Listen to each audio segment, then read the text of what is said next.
মহতারাম দোস্ত ও বুজুর্গ, একজন ডিপটি কালেক্টর এবং একজন দরবেশের ঘটনা।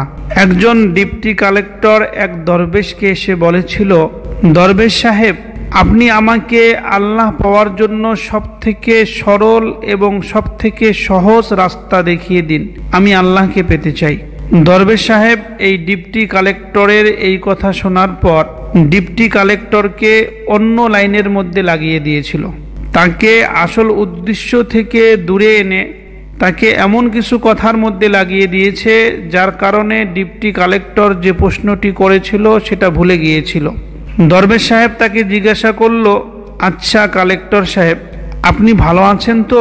আপনার বাড়িতে সবাই ভালো আছে তো? আপনার সন্তানাদি সবাই ভালোই আছে তো? আচ্ছা, আপনি যখন কালেক্টর হয়েছিলেন তখন আপনার বেতন কত ছিল এবং আস্তে আস্তে নিশ্চয়ই আপনি এই কালেক্টরির মধ্যে উন্নতি করেছেন এবং শেষ পর্যায়ের মধ্যে আপনার বেতন কত ছিল?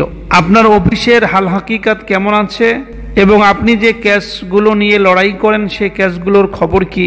সব মিলিয়ে ডিপটি কালেক্টরকে অন্যান্য লাইনের মধ্যে লেগে দিয়েছিল এবং তার সেই প্রশ্নটি সে ভুলে গিয়েছিল।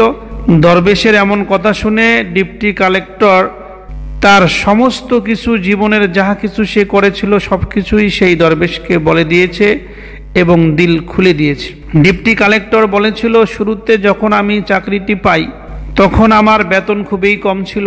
আস্তে আস্তে আমি ভালো ভালো কাজ করেছি, খুব মেহনত করেছি এবং এখন সেই কালেক্টরি পদের মধ্যে আমি উচ্চ শিখরে পৌঁছে গিয়েছি। এখন আমার বেতন অনেকটাই বেশি এবং এই তো কিছুদিন হইল, আমি এখন আমার বয়স 55 বছর এবং আমি রিটায়ার্ড করেছি। আমার পেনশনের টাকা এত বড় একটা আমি টাকা পেয়ে থাকি। এমন কথা শোনার পরে দরবেশ সাহেব তাকে বলেছিল, আচ্ছা ডিপটি কালেক্টর সাহেব, মানুষ ছোট থেকে বড় হওয়ার চেষ্টা করে, প্রথমে ছোট জিনিস অর্জন করে, তারপর আস্তে আস্তে সেই জিনিসটার উচ্চ শিখরের মধ্যে পৌঁছে যায়। আপনি আগে কালেক্টর ছিলেন, এখন আল্লাহকে পেতে চান, নিশ্চয়ই আল্লাহকে পাওয়া আপনার কালেক্টরের থেকে অনেক মর্যাদাপূর্ণ জিনিস হবে।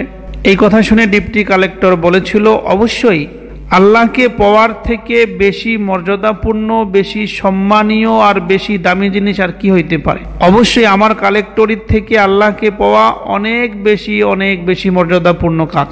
তখন দরবেশ সাহেব বলেছিল, আচ্ছা আপনার কালেক্টরি যেটা আল্লাহকে পাওয়ার থেকে অনেক ছোট্ট জিনিস, এই ছোট্ট জিনিসকে অর্জন করার জন্য আপনি দেখেন তো কত বছর ধরে মেহনত করে করে করে করে ওই পদের মধ্যে আপনি উচ্চ শিখরে পৌঁছেছিলেন, অথচ আল্লাহকে হাসিল করা আপনার ডিপটি কালেক্টরের পদের থেকে অনেক মর্যাদাপূর্ণ জিনিস। তাহলে আল্লাহকে হাসিল করতে গিয়ে আপনি সহজ পদ্ধতি, সহজ লাইন, সহজ রাস্তা এবং কম সময় কি করে লাগাতে পারেন? এই কথা শুনে ডিপটি কালেক্টরের চোখ খুলে গিয়েছিল। মহতারাম দোস্ত আর বুজুর্গ, এখানে চিন্তার বিষয় রয়েছে। দুনিয়ার মধ্যে যত বড়ই পদ হোক না কেন, যত বড়ই টাকা পয়সার লাইন হোক না কেন, মহান আল্লাহ রব্বুল আলমিনকে পাওয়ার থেকে বড় জিনিস আর কিছুই হইতে পারে না। আমরা দুনিয়াকে হাসিল করার জন্য তো বিশাল বড় বড় মেহনত করে থাকি। আপনারা জানেন, একজন সিএম হইতে গেলে যেরকম চেষ্টা করতে হয় তার থেকে অনেক অনেক গুণ বেশি চেষ্টা করতে হয় একজন পিএম হতে গেলে। ঠিক তেমনি ভাবে মহান আল্লাহ রব্বুল আলমিনকে পাওয়া তো সিএম, পিএম, তার থেকে বড় বড় যত পদ আছে তার থেকে অনেক বিশাল বড় একটা জিনিস। তাহলে সেই আল্লাহ রব্বুল আলমিনকে পাইতে গেলে আমরা অত তাড়াতাড়ি চেষ্টা করি কেন এবং 2 দিনে কেন আমরা আল্লাহকে পেতে চাই? দুনিয়াকে হাসিল করতে গিয়ে, দুনিয়ার কিছু মাল সম্পদ অর্জন করতে গিয়ে আমাদের কত লম্বা লম্বা সময় ধরে মেহনত করতে হয়। যেহেতু দুনিয়ার মধ্যে আল্লাহ রব্বুল আলমিনকে পাওয়ার থেকে বড় কোনো সম্পদ নেই, তাই আল্লাহ রব্বুল আলমিনকে পেতে গেলে ধৈর্যর সহিত অনেক দিন ধরে চেষ্টা করে করে আল্লাহ রব্বুল আলমিনের ইবাদত, আল্লাহ রব্বুল আলমিনের কে পাওয়ার জন্য রেয়াজত এবং তার জন্য মেহনত, মুজাহিদা আমাদের অবশ্যই করতে হবে। তাড়াতাড়ি করে আল্লাহকে পাওয়ার চেষ্টা, তাড়াতাড়ি করে জান্নাতকে পাওয়ার চেষ্টা, এটা ব্যর্থতা ছাড়া আর কিছুই নয়। এই জন্য আমাদের ভালো করে দেখতে হবে, ভালো করে আল্লাহর রাস্তায় মেহনত করতে হবে, আস্তে আস্তে সবরের সহিত আল্লাহর কাছে চাইতে হবে। আল্লাহ রব্বুল আলামিন একদিন না একদিন আমাদের দোয়া কবুল করবে।